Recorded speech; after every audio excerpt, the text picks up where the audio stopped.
오늘 우리가 읽은 대로 스가랴 4장에 기록된 순금 등대, 그리고 그것을 이제 설명하는 이 말씀을 통해서 당시 포로에서 돌아와 성전을 재건하던 수룹바벨을 비롯한 당시 모든 백성들이 말씀 통해 큰 위로와 힘을 얻었고, 또 이미 시작한 성전 재건의 역사를 더 힘있게 감당할 수 있었습니다. 왜냐하면 우리 힘으로는 안 되지만 이 예언을 통하여 가르쳐 주시는 대로 하나님이 함께 하셔서 이 일을 이루게 하신다는 약속의 말씀을 그들에게 주셨기 때문에 그렇습니다.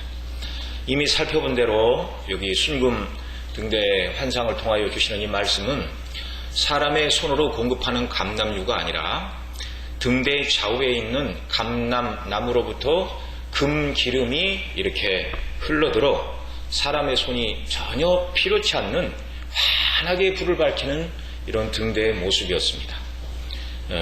그것은 말씀드린 대로 당시 사람들이 짓고 있던 그 성전이 하나님의 도우심으로 완공이 되고 기능을 잘 감당하게 될 것을 보여주는 그런 예표였습니다. 이 순금 등대가 무엇인가, 우리가 이걸 첫 시간에 생각해 볼 때 일곱 금축되는 일곱 교회라는 계시록 1장의 말씀, 또 계시록 11장에 있는 두 증인 곧 복음의 증거자인 교회를 설명하면서 이는 이 땅의 주 앞에 섰는 두 감람나무와 두 촛대니라는 말씀을 통해서 이 순금 등대가 복음의 빛과 하나님의 영광의 빛을 환하게 밝혀야 하는 교회의 모습이라는 것을 우리가 살펴보았습니다. 곧 교회는 구약시대는 성전으로 그렇게 예표가 되고 있죠. 그래서 이 순금 등대의 모습은 스룹바벨과 당시 대제사장 여호수아와 그리고 모든 백성들이 힘을 합해서 재건하고 있는 무너졌지만 두 번째 성전이다, 편의상 그렇게 우리는 얘기를 하죠. 그들이 재건하고 있는 이 스룹바벨 성전, 곧 신약의 교회를 예표하고 있던 성전이 다시금 지어질 것을 말씀하고 있는 것이죠. 이 스가랴 4장 문맥 안에서 순금 등대가 무엇입니까? 이렇게 물을 때 하나님께서는 천사를 통하여 힘으로 되지 않고 능으로 되지 않고 나의 힘으로 된다 그렇게 하시면서 큰 산아 수룹바벨 앞에서 내가 무엇이냐 평지가 되리라. 그리고 그가 머릿돌을 내어놓을 때에 무리가 은총은총 있을지어다. 그 다음에 또 그 뒤에 보면 그가 이제 성전 재건을 시작을 했으니 수룹바벨의 손으로 마칠 것이다. 이 순금 등대의 환상을 설명해 달라고 그러니까 수룹바벨이 시작한 성전 재건의 역사가 이루어지게 된다, 이렇게 말씀하고 있죠. 그러니까 말씀드린 대로 이 등대는 신약 계시록에서 교회를 의미한다 이렇게 말하고 있는데 스가랴 4장 본문 안에서도 그 순금 등대가 무엇입니까 설명을 해달라고 그러니까 순금 등대가 환하게 빛을 밝히는 것처럼 지금 수룹바벨에 의하여 지어지고 있는 성전이 완공이 될 것이다, 이걸 말씀하고 있습니다. 그러니까 참 성전이 그리스도인데 그리스도의 예표인 성전이 다시금 지어져야죠. 예수님이 오셔야 되니까. 그리고 그리스도 안에서 저와 여러분이 이제 여전히 성전이라는 것을 또 우리가 살펴봤습니다. 그런 의미에서 순금 등대가 빛을 발하는 것처럼 이제 교회를 상징하는 성전이 지어져야 되고 또 그 성전에 하나님의 영광이 임하게 되는 이런 놀라운 은혜를 보여주시고 있다는 말씀입니다. 구약 성전을 짓는 이 모든 것은 참 성전이신 그리스도의 예표이고 더 나아가 이것이 이제 참 성전이신 하늘의 새 예루살렘, 성전이 되시는 하나님 아버지와 어린 양 되시는 그리스도의 영광으로 충만한 그 나라까지 이 개념이 연결이 되죠. 그래서 우리가 이미 살펴본 스가랴 2장 5절에 보면 이렇게 말합니다. 여호와의 말씀에 내가 그 사면에서 불성곽이 되며 그 가운데서 영광이 되리라. 하나님께서 그 친히 정말 성이 되어주시고 그 가운데 영광이 되어주시는 새하늘과 새 땅, 곧 영원한 천국에 대한 말씀도 함께 내다보고 스가랴가 신약의 교회와 영원한 천국까지 내다보고 성령 안에서 지금 이 말씀을 기록하고 있다는 사실입니다. 자, 이 순금 등대에 기름이 흘러 들어가 환하게 불을 밝히게 되는 이런 일이 있었죠. 그래서 이 선지자는 이 등대가 성전을 말하는 것이고 성전이 지어진다는 것을 이제 깨닫게 되었는데, 우리가 읽은 11절 이하의 말씀에 보니까 더 분명하고 명확하게 알고 싶어서 11절에서 이렇게 질문을 합니다. 등대 좌우의 두 감람나무는 무슨 뜻입니까? 이렇게 묻고 있습니다. 그리고 12절에서는 또 이렇게 묻죠. 다시 그에게 물어 가로되 금 기름을 흘러내는 두 금관 옆에 있는 이 감람나무 두 가지는 무슨 뜻입니까? 이렇게 다시 묻고 있습니다. 여기 이 12절에 감람나무 두 가지는 무슨 뜻입니까? 이 말을요, 히브리어는 다르게도 읽을 수 있습니다. 이렇게도 읽을 수 있습니다. 두 가지 같은 감람나무는 무슨 뜻입니까? 이렇게도 읽을 수가 있습니다. 그러니까 11절과 12절이 같은 질문이죠. 어떤 사람은 11절에서는 감람나무가 무엇이냐 이렇게 물었고 12절에서는 감람나무 가지에 대해서 물었다 이렇게 풀이를 하는 분들도 있는데 그렇지 않죠. 두 가지 같은 감람나무 이렇게 12절을 읽을 수 있기 때문에 11절이나 12절이나 똑같은 질문을 반복해서 묻고 있습니다.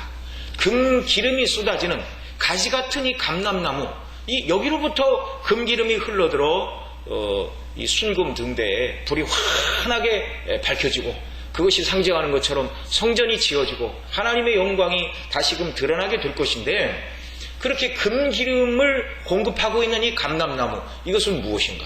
이것이 스가랴 선지자가 궁금해하고 알고 싶은 내용이었다는 말이죠. 이 말을 들은 선지자가 묻습니다. 내가 이것이 무엇인지 알지 못하느냐? 스가랴가 대답을 하죠. 내 주여 알지 못하나이다 라고 대답하자 이제 14절에 가서 이 감람나무, 두 감람나무 의미가 무엇인가를 설명해 줍니다. 우리 스가랴 4장 14절 말씀 같이 읽습니다. 가로되 이는 기름 발리운 자 둘이니 온 세상의 주 앞에 모셔섰는 자니라 하더라. 아멘. 네. 등대를 환하게 밝히는 근원이 금 기름이죠. 그런데 그 금 기름은 말씀드린 대로 두 감람나무 가지로부터 흘러들고 있다고 우리가 살펴봤습니다. 자, 이 금 기름은 성령이라는 것을 6절 말씀을 통해서 우리가 살펴봤습니다. 6절에 보면 이 앞부분에 6절에 보면 환하게 타는 그 순금 등대 이상이 무엇입니까? 이렇게 물을 때 말씀하고 있죠. 이는 힘으로 되지 아니하고 능으로 되지 아니하고 나의 신으로 되느니라. 이렇게 하나님께서 천사를 통하여 말씀해 주셨는데, 등대를 환하게 밝히는 그 기름이 사람으로서 가능한 것이 아니라 바로 금 기름이 하나님의 신 성령의 역사로 말미암아 그렇게 된다. 이걸 가르쳐 줬죠. 그래서 이 12절에서 금 기름을 흘러내는 두 금관 옆에 있는 두 감람나무, 이것은 무슨 뜻인가? 이 12절에 기록되고 있는 감람나무 금기름을 흘러내는 두 금관 옆에 이렇게 말하고 있죠. 그러니까 두 감람나무 사이에서 기름이 흘러드는 두 금관이라는 표현이 있고요. 또 2절에도 보면 등대 꼭대기 등잔에 7관이 있고 라고 말하면서 스가랴 4장 2절에서는 7관을 말하고 그 다음에 우리가 읽은 대로 12절에서는 두 금관을 말하고 있는데, 이 관이라고 해서 다 똑같은 관이 아닙니다. 이 히브리어의 표현을 보면은요,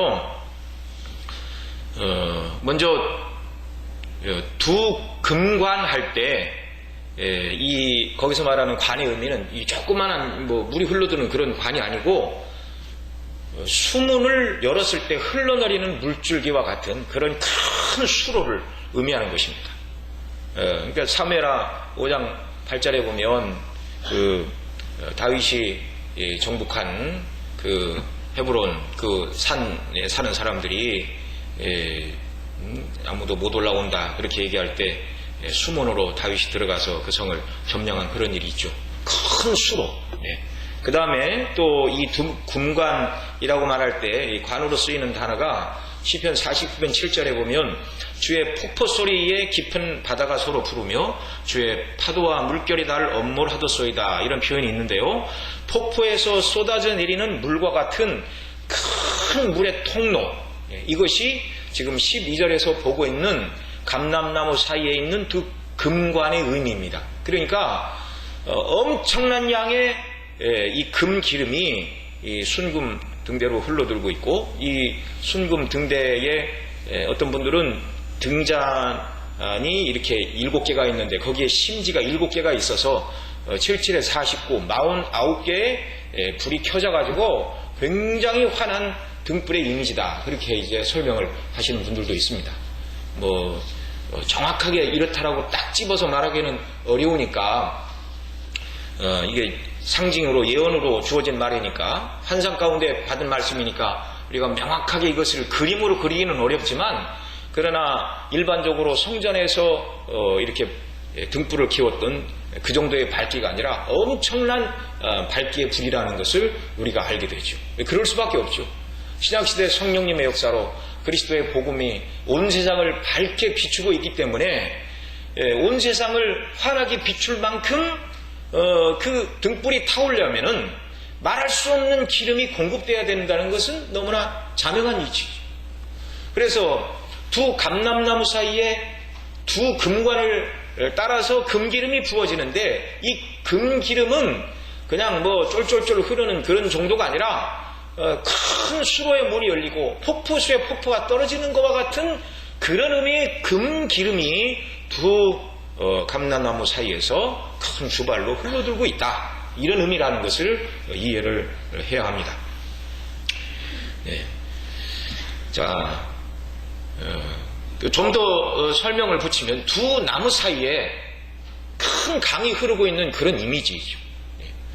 여러분, 금기름이 성령을 상징한다고 말씀드렸는데, 성경에서 성령을 강으로 말씀하는 구절이 요한복음 7장입니다. 예수님께서 이렇게 말씀하셨죠. 명절 끝날 곧 큰 날에 예수께서 서서 외쳐 가라사대 누구든지 목마르거든 내게로 와서 마시라. 나를 믿는 자는 성경의 이름과 같이 그 배에서 생수의 강이 흘러나리라 하시니, 자, 그러면서 그 생수가 무엇인가를 설명하죠. 이는 그를 믿는 자들의 받을 성령을 가리켜 말씀하신 것이라. 예수께서 아직 영광을 받지 못하신 고로 성령이 아직 저희에게 계시지 아니하시더라, 이렇게 말씀하고 있습니다. 그러니까 이 두 감람나무 사이에서 이렇게 흘러내리고 있는 그 금기름은 결론에 가서도 말씀드리겠지만 오순절에 임하신 성령님의 역사를 예언하고 있는 것이죠. 자, 에스겔 47장에 보면 동쪽을 향하여 이제 성전이 있는 모습을 에스겔이 봤는데요. 그 동양한 성전 문지방 밑에서부터 물이 흘러나오는 모습을 봤습니다. 그래서 동쪽으로 흘러나오는 이 물이 남편 제단으로 흘렀다가 다시 고인 다음에 동쪽으로 난 문 밑으로 스며들어서 이렇게 쭉 사해까지 스며드는 모습인데, 1,000척, 대략 한 500m 정도 되겠죠. 1,000척을 청량하고서 물을 건너니 물이 무릎에 차고, 그 다음 또 1,000척을 가서 청량하니 물이 허리에 오르고, 다시 1,000척을 청량하니 건너지 못할 창이란 강물의 환상을 에스겔 선지자가 봤습니다. 그리고 그 물이 이르는 곳마다 좌우에 나무가 심히 자라나고 생물이 살아나고, 그리고 이 바다에 들어갔더니 그 짠 사해 바다도 단물이 되었다, 이렇게 성경이 말씀하고 있는데요. 바로 이 물은 하나님의 성전으로부터 흘러나온 것으로 죽은 자들을 살리는 생명의 복음, 그리고 복음과 함께 역사하시는 성령님의 역사를 상징한다, 이렇게 말씀드릴 수가 있는 것입니다. 그러니까 이 스가랴 4장에 말하고 있는 두 감람나무 사이에서 흐르고 있는 이 금기름의 이미지가 에스겔에서도 나타나고 있다는 말씀이죠. 이 에스겔의 생수의 이미지가 스가랴 이 뒷부분 14장 8절에 가면 이렇게 말합니다.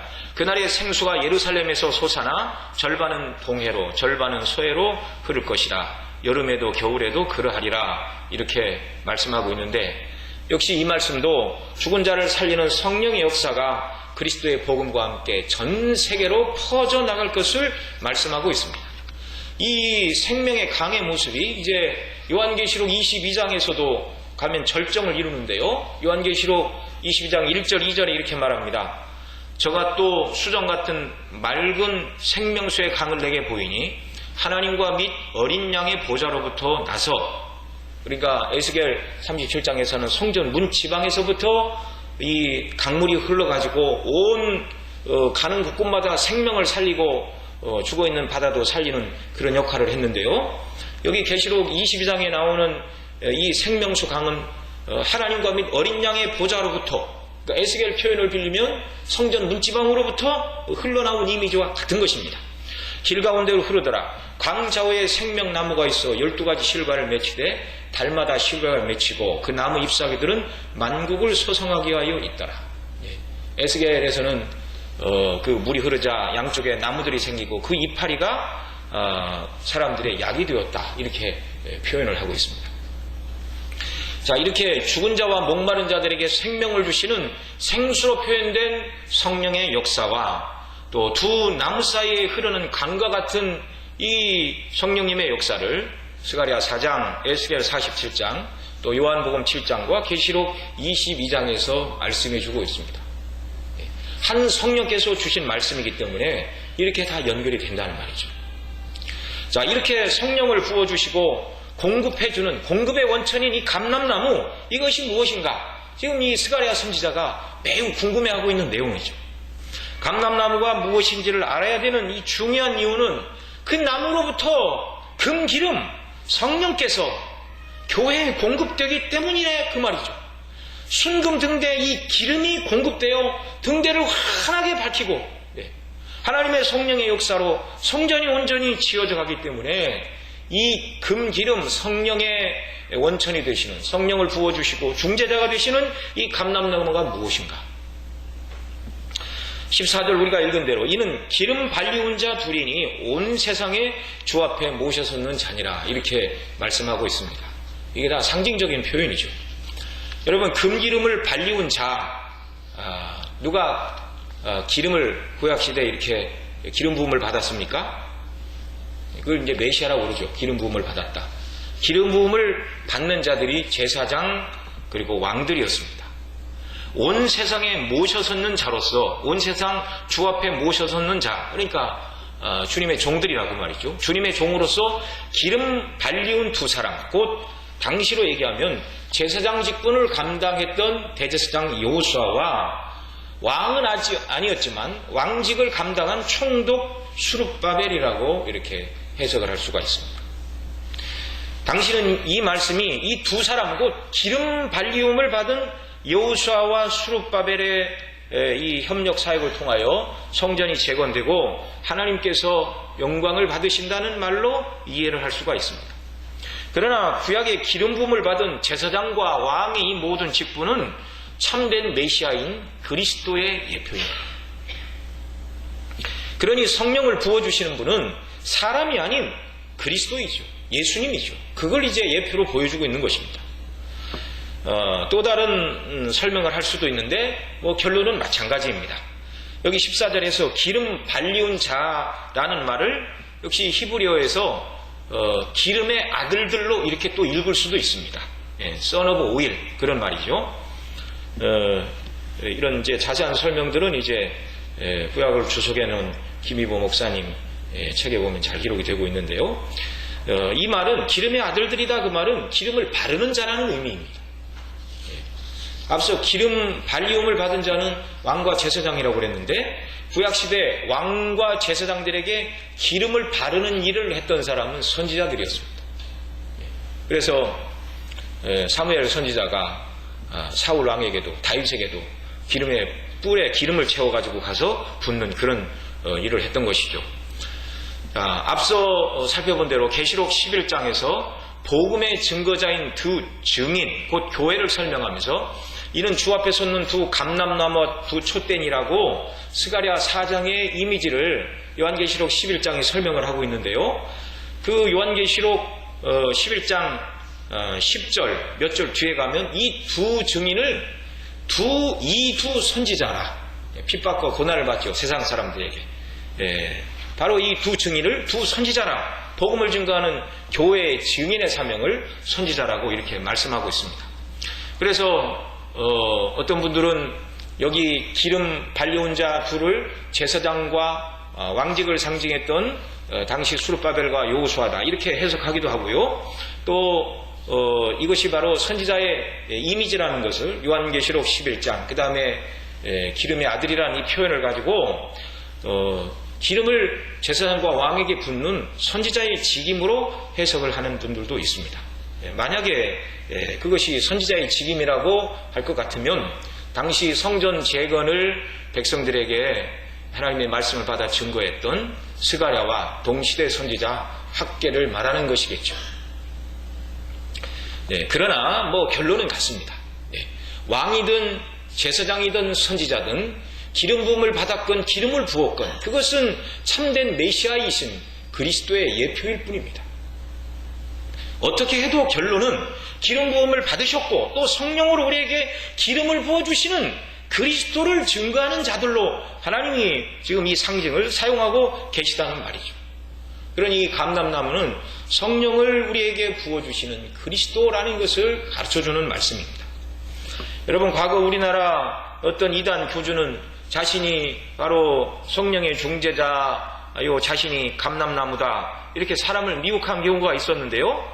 어떤 경우도 사람 개인이 감람나무일 수가 없습니다. 왜냐하면 사람이 어떻게 성령의 중재자가 되고 성령을 부어줄 수가 있습니까? 이 일은 하나님의 일이요 곧 예수 그리스도께서만 하실 수 있고 하시는 일입니다. 수룹바벨이 당시 건축하는 성전의 참된 의미는 성전 되신 그리스도 때문에 의미가 있는 일이었고요. 그래서 성전이 반드시 이루어진다 약속하셨고 약속하신 대로 이루어 주셨습니다. 왜냐하면 참 성전인 그리스도가 오실 것이기 때문에 성전으로 오실 그리스도의 예표인 성전이 주님 오실 때까지 있어야 되는 것이죠. 그리고 참 성전인 예수님이 오셨습니다. 그래서 요한복음 2장에 있는 것처럼 너희가 이 성전을 헐라 내가 사흘 만에 다시 지으리라. 당시에는 그게 무슨 뜻인지 이해하지 못했지만 죽은 자 가운데서 다시 살아나셨을 때 비로소 제자들이 바로 예수님 당신이 성전이었구나라는 것을 그때 그 말씀의 의미를 깨달았던 것이죠. 그리고 예수님이 참 성전이시기 때문에 예수님이 부활 승천하신 후에 그 다음에 예루살렘이 이제 서기 70년에 성전과 함께 완전히 무너지는데 그 다음에는 눈에 보이는 성전이 필요가 없습니다. 그것은 어디까지나 다 그리스도의 예표였기 때문에 기능을 다한 것이죠. 예수님이 참 성전이실 뿐만 아니라 참 성전이신 예수님과 연합된 저와 여러분도 성전이라고 신약의 사도가 가르쳐주고 있습니다. 그래서 고린도전서에서는 성령을 모신 하나님의 전인 줄 너희가 알지 못하느냐 이렇게 얘기하고 에베소서 2장에서는 하나님의 처소로 함께 지어져가는 성전이라고 저와 여러분을 하나님의 모신 성전이라고 사도 바울이 설명을 해주고 계십니다. 예수님은 참 성전이실 뿐만 아니라 그 성전을 지으시는 분이시죠.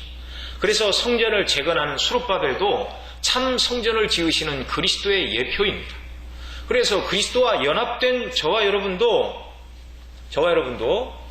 하나님이 거하시는 처소인 성전으로 지어져 가야 됨과 동시에 또 그리스도 안에서 하나님의 몸된 성전을 함께 지어야 하는 자들로, 성전을 짓는 자들로 또 부르심을 받았다는 말이죠.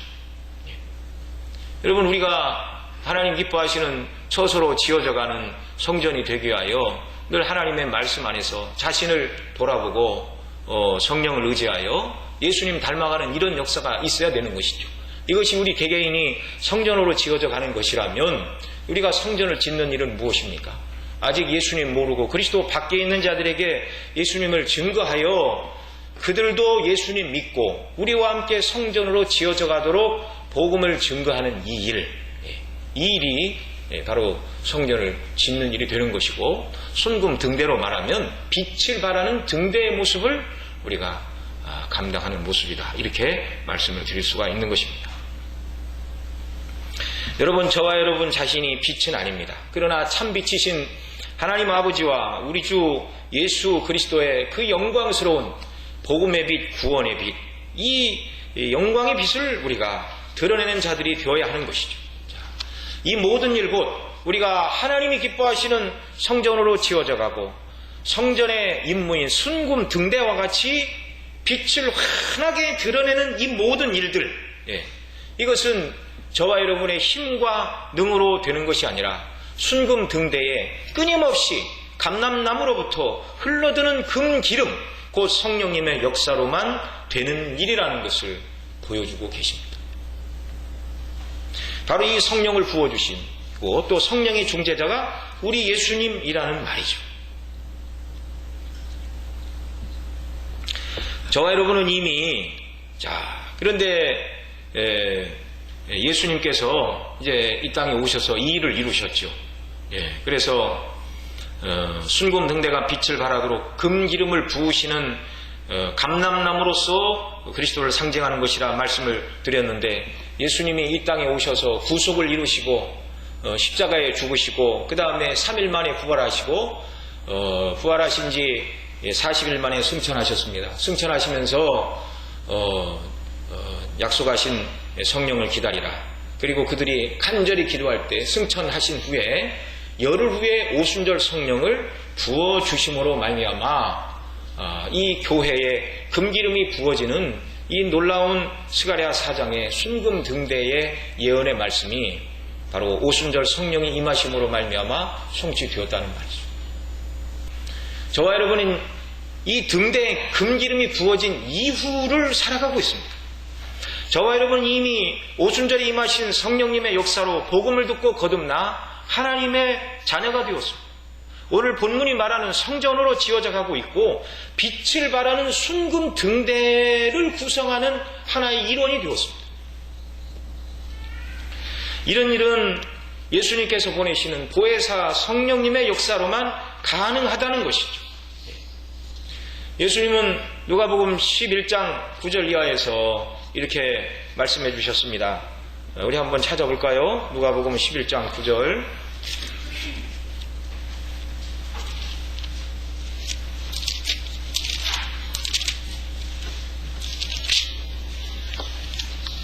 (11장) 9절부터 13절까지 우리 한 목소리로 함께 읽겠습니다.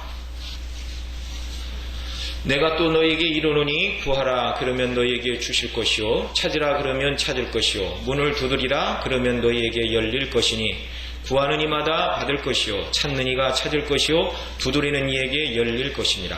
너희 중에 아비된 자 누가 아들이 생선을 달라 하면 생선 대신에 뱀을 주며 알을 달라 하면 전갈을 주겠느냐. 너희가 악할지라도 좋은 것을 자식에게 줄 줄 알거든 하물며 너희 천부께서 구하는 자에게 성령을 주시지 않겠느냐 하시니라. 여러분, 오순절에 성령님은 이미 임하셨고 저와 여러분이 성령님의 역사로 말미암아 복음을 듣고 거듭나 하나님의 자녀가 되었습니다. 그러나 더더욱 저와 여러분이 하나님의 성령의 충만히 부어주심의 역사를 날마다 경험하고 그 은혜 가운데서 저와 여러분이 이 땅을 살아야 한다는 말입니다. 저와 여러분이 성령으로 충만해야 어그러지고 거스러지는 이 세대 가운데서 선한 행실로 하나님의 구원과 영광의 빛을 드러내는 빛의 아들들이 되는 것이죠. 하나님이 기뻐하시는 성전으로 온전히 되어 지어져 가는 것이죠. 예수님은 요한복음 16장 13절 이하에서 성령이 오셔서 행하실 일들을 이렇게 말씀하십니다. 그러나 진리의 성령이 오시면 그가 너희를 모든 진리 가운데로 인도하시리니 그가 자의로 말하지 않고 오직 듣는 것을 말하시며 장래 일을 너희에게 알리시리라. 그가 내 영광을 나타내느니 내 것을 가지고 너희에게 알리겠습니다. 무릇 아버지께 있는 것은 다 내 것이라. 그러므로 내가 말하기를 그가 내 것을 가지고 너희에게 알리리라 하였노라. 성령님이 오시면 우리 주 예수 그리스도의 복음의 은혜와 영광, 또 이것을 계획하신 하나님의 놀라운 구원의 섭리, 이것으로 저와 여러분이 더 충만하게 하신다는 말이죠. 복음과 함께 역사하시는 성령님, 간절히 기도할 때 임하시는 성령으로 저와 여러분이 충만케 되기를 바랍니다. 하나님이 기뻐하시는 성도로 살아가는 이 일은 뭐 항상 강조하고 누누이 정말 누가 설교하든 드리는 말씀이지만 우리의 결심이나 능력으로 되는 것도 아니고요. 타고난 성품이 착하고 뭐 인간성이 선해서 그래서 되는 일이 아니고 오직 하나님의 성령의 역사로만 이 일이 된다는 사실을 꼭 기억해야 됩니다. 그래서 우리가 구원의 기쁨이 넘치고 하나님 기뻐하시는 성도로 견고히 서고 주님 맡기신 일을 잘 감당하고 하늘에 대한 소망으로 더 충만한 성도가 되기 위해서는 성령의 충만을 간구하고 성령의 인도 가운데서 저와 여러분이 살아야 한다는 사실입니다. 사도 바울은 에베소 5장 8절 이하에서 이렇게 말합니다. 너희가 전에는 어두움이더니 이제는 주 안에서 빛이라. 빛의 자녀들처럼 행하라. 빛의 열매는 모든 착함과 의로움과 진실함에 있느니라. 주께 기쁘시게 할 것이 무엇인가 시험하여 보라. 너희는 열매 없는 어둠의 일에 참여하지 말고 도리어 책망하라. 여러분, 빛의 열매인 착함과 의로움과 진실함을 따라 주께서 기뻐할 것이 무엇인가를 늘 시험하고 생각하며 살아가는 이 일도 성령의 도우심 가운데 되는 일이죠. 그래서 사도 바울은 이제 에베소 6장에 가면 이제 전신갑주를 이야기를 하고 있습니다. 정말 우리가 하나님의 도우심 없이는 아무것도 할 수가 없는 것이죠. 구원의 기쁨과 은혜의 영광으로 충만해지는 것도 하나님의 성령께서 우리 심령에 오셔서 큰 놀라운 구속의 은혜를 적용시키시고 날마다 그것을 더 깨달아 알고 기뻐하게 하실 때 정말 저와 여러분이 세상의 많은 시련과 어려움 속에서도 복음의 영광과 우리를 구원해 주신 은혜 그것 하나만으로 기뻐하며 즐거워하게 되는 줄로 믿습니다. 또 성령님이 역사하셔야 우리에게 맡기신 모든 직임을 기쁨으로 감당하게 되는 것이죠. 사람의 힘으로 되는 것이 아니라.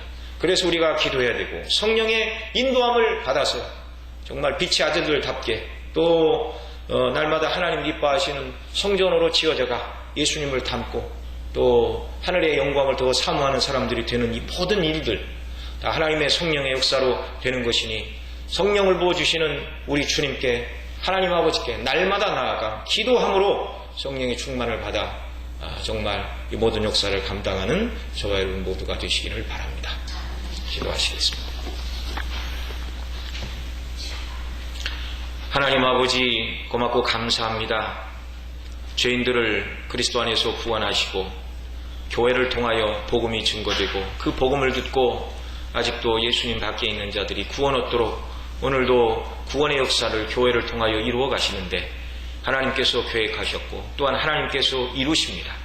하나님 아버지께서 계획하셨고 예수님이 이루셨고 또 성령의 능력으로 오늘도 교회가 복음의 빛을 발하고 그래서 하나님의 택한 백성들이 다 하나님의 역사로 예수님 믿고 하나님의 성전으로 지어져가는 이런 놀라운 은혜를 오늘도 우리 아버지께서 이루어 가심을 인하여 감사합니다. 그 일원 중에 하나로 저희들을 부르심도 감사합니다.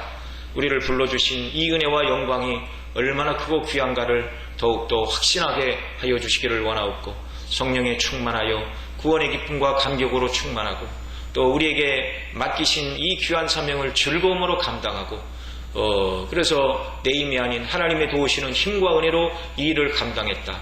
오히려 아버지께 영광을 돌리며 정말 사명을 감당하며 주의 이름을 높이는 저희들의 순례길이 되도록 은혜를 베풀어 주옵시고 온전한 참된 성전이 되시는 하나님 아버지와 우리 주 예수 그리스도께서 계시는 새하늘에 대한 그 소망을 가지고 또한 이 땅을 살아가는 저희들 되도록 은혜를 더하여 주옵소서. 이 모든 말씀 우리 구주 예수님의 이름으로 기도드리옵나이다. 아멘.